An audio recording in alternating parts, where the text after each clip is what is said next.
देशात व्यावसायिक gas cylinder तब्बल 993 रुपयांनी महागला, तर मुंबईसह अनेक शहरांमध्ये 19 किलोच्या सिलेंडरच्या किमती 3000च्याही पुढे. हॉटेल, रेस्टॉरंट्स आणि खानावळींमधील जेवण आता महागण्याची शक्यता.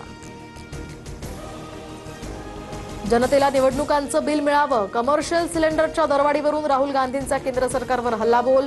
तर गॅसच्या विक्रमी दरवाढीनंतर आता पेट्रोल डिझेलवर वार होणार, राहुल गांधींचं भाकीत.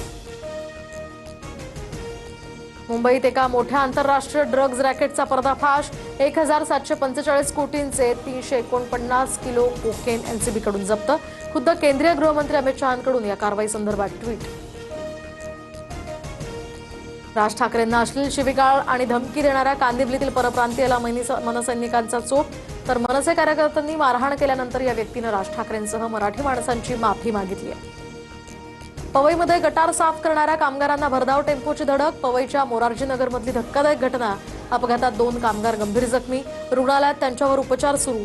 टेम्पो चालक मात्र. गोंदिया जिल्ह्यामध्ये वादळी वाऱ्यासह अवकाळी पावसाची हजेरी. उकाड्यापासून नागरिकांना काहीसा दिलासा, मात्र कापणीला आलेल्या धान पिकाचं यामुळे मोठं नुकसान.